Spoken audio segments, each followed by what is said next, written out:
manolotra ny fiarabana ho antsika mpijery ny fandarana ary ho anareo teknisiana ihany koa. Malaza moa zany zao amin'izao fotoana zao ny peste. Amin'izao fotoana zao fotoana manahoana moa zany resantsika zany andro mafana tsika zao dia andro be orana zany. Ny peste dia aretina efa misy eto Madagasikara ny peste. Ary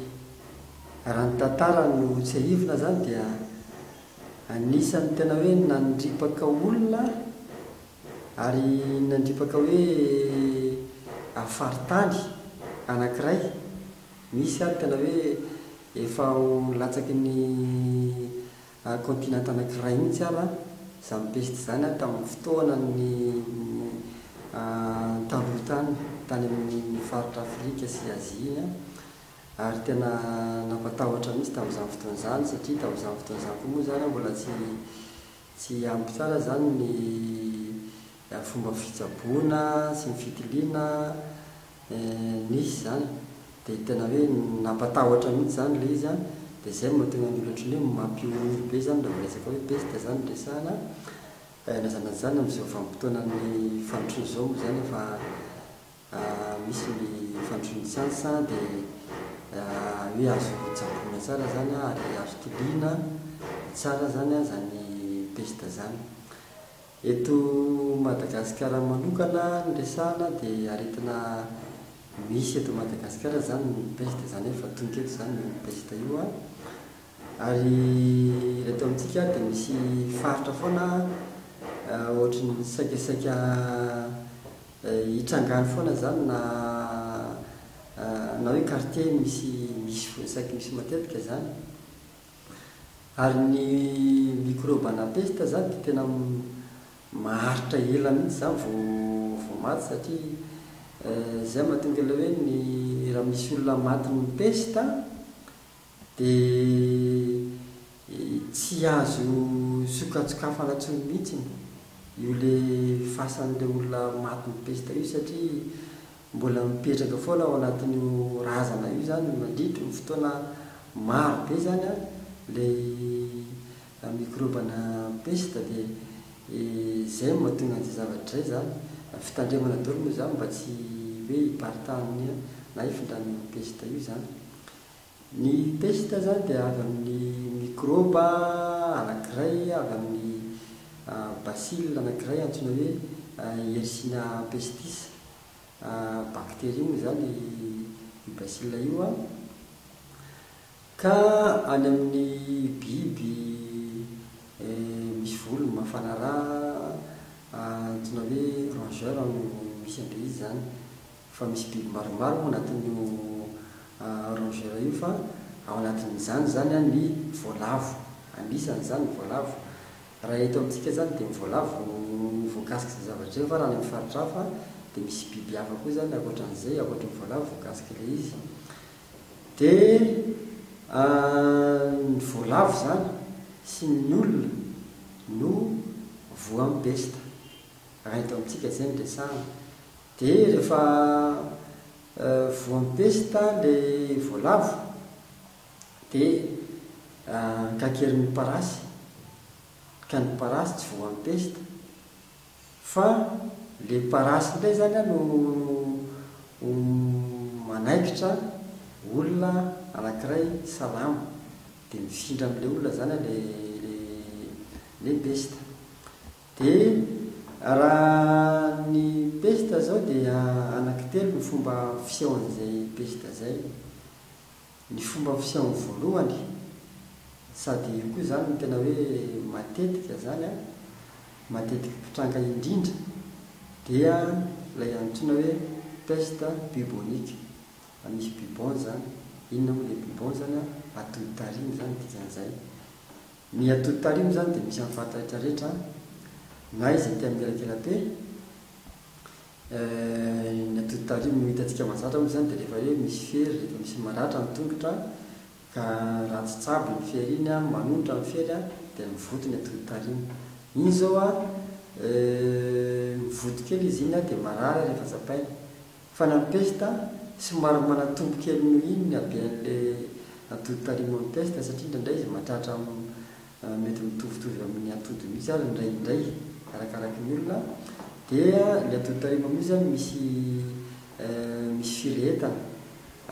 misy inflammation zany inona avy moa zany marary izy zavazapaina dia mitaramena be izy a dia zay le fisehony zany dia lehibe koa zany izy mazava ho azy dia miaraka amin'izay ny atody tarimo izy tsika hoe ty amin'ny rakelape raha ohatra ka any amin'ny faritra ambany no voakaikitry ny parasy mitondra le microbe na peste na izy tia mety amin'ny ambany elika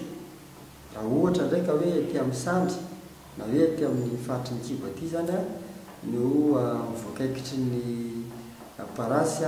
zay mitondra ilay microbe na peste zany dia le olona ndray amin'izay fotoan'izay manavy be izy matatrany amin'ny 70 degré mihitsy ny hafanana dia reraka be izy malaikomana be izy amin'izay fotoan'izay dia eo zany ny olona ndray voafitaka ary zay indrindra zany no tokony hoe tsy anaovana dokotera tena raha vao misy fanaviana satria ny olona hoe manavinavy dia mipalasetamôly le manavinavy dia hoanina daholo zay mpanafody atoritory ny olona io fa ilaina foana zany ny mamonjy dokotera na mamonjy toeram-pitsaboana raha vao misy ny zavatra mampiayady averiko tsara zany ny siny anankiroa zany tsara fantatry ny olona fanaviana be dia atody tarimo zany dikan'izay dia miazakazaka faran'izay malaky mamonjy dokotera raha vao zany no zavatra mitranga zany dia ndraindraiky manko le atody tarimo averiny fa hoe vai ozy izy vo amin'ny vai le olona vai lankely dia asiany olona hoe ofoke asiana ninina ndraindray ary misy asipaka hoana mety pitseriny ny vai fa ao anatin'iny dia efa misy an'le otrikaretina peste ary miparitaka ny zavatra iny dia mety mahafaty be dia be mety mandringana ny empretanana zany zay zany ny anankiray zany zay dia ny fomba fisehoany peste anankiray fandroa koa zany dia miantsona hoe peste pulmonaire zany hoe peste io zany dia mianaka ao anatin'ny taovam-pisy foana zany na ao amin'ny afokavoka ho izy tsika io koa zany ny fomba fisehoany zany dia manavy be koa le olona manavy be ohatry ny tena voantazo 70 degré na mihoatra ny hafanany le olona anankiray dia ny ankoatran'izay reraka be izy malaikomana izy amin'izay fotoan'izay dia mikohaka be le olona maro misy reoka be zany ny kohaka zay ataony reoka be reny na ndraindray ary mety misy raha mihitsy ara dia amin'le izy mikohaka ambany reoka iny no mitondra an'ilay microbe na peste zany dia mikohaka izy manidiny ny reoka iny dia avy hatrany dia mifindra amin'ny olona salama zany na ny olona manodidina azy eo zany dia dikan'izany zany tena aingana be ny fivoaran'io peste io ka ao anatina andro vitsivitsy dia naora vitsivitsy mihitsy koa dia efa mahafaty izay le peste pulmonaire zay dia eo zany ny olona koa voafitaka indraindray satria le olona mikohaka dia satria le olona manavy dia very le olona ihany koa zany fa hoe tena mitazona koa ty mahazo an'le olona ty dia meny daholo ty fanafody fampidinana fanana sy ataony tambavy ataony ndraindray ary moa dia mety ny olona hoe nataon'olo dia mety makany amin'ny dadarabe sy ny sisa dia zay zany miaretina nefa amin'io mimomby any agnatin'ny fotoana foy ary mety ny raitrano mihitsy zany tonga dia vo amin'izay fotoan'izay ndray tanàna raha ohatra ka hoe tsisy ny fitsaboana fa rahan'izay malaky zany dia izay foana zany no entanina foana tsika zany na dia zavatra kely dia verina hoe kokoka kely ary zany a dia aleo foana zany mamonjy dokotera faran'izay malaky dia ny fomba fiseho amin'ny farany a dia latsina hoe test septicémique dikan'izany a hoe mahazo ny vatan'olona ray manontolo mihitsy zany mahazo ny ra zany dia ny vatan'olona ray manontolo le pesta dia manavy be eo ilay olona tena manavy be reraka be malaikomana ao anatina ora vitsivitsy zany dia mahafaty ny pesta iny dia inona moa zany ny fisorohana amin'ny pesta ady anankiroa ilay izy ady amin'ny voalavo sy ady amin'ny parasy zay ilay izy zany amin'ny fotoana mampafana ny andro raika amintsika ny resahana fotoana ny orana betsaka mipotika any amin'ny letritreny no mampirongatra azy zany ady amin'ny voalavo zany mazava ho azy fa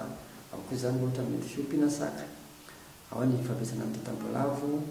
ao ny fampiasana ny pozim-boalavo fanotofana ny lobolobo izay firen'ny voalavo tsy fanariana potipotika ny rehetrarehetreny sy ao tokantrano satria ireny no mahatamana ny voalavo ireny ny sakafony dia fanesorana ny lobolobo sy fanatofana ny rano ny androkandrona izay mahatamana ny voalavo dia ny ady amin'ny parasy koa zany mazava ho azy fa ny fanadiovana zany fafana matetika ny tokantrano sy manodidina dia ny famonona koa ny parasy amin'ny odi-parasy vonoina aloha ny parasy zay vao vonoina ny voalavo satria raha ny voalavo maty aloha dia miparitaka le parasy efa ao anaty voalavo ao karasana misy peste iny a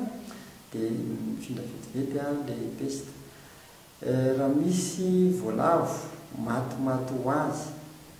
tsisy famonoana voalavo zany kanefa dia misy voalavo vonona maty tsy ahoitsy ao any ao tanàna ao a na mihoatran'izay na eny an-tsaha eny a na eny amin'ny orinasa eny a na izanaiza misy voalavo matomato ho azy a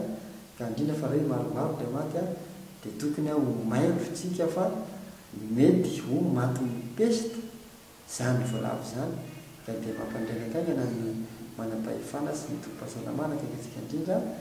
mba hisoroana mety fianaky ny peste amin'izay dia tsy mampatahotra ny peste fa azo-tsaboana tsara indrindra fa raha tonga ara-potoantsika dia averika eto ihany fanaviana be miampy atotarimo maikamaika mamonjy toeram-pitsaboana mamonjy dokotera dia manolotra ny veloma ho antsika pijery sy fanary teknisianina misaotra tokoa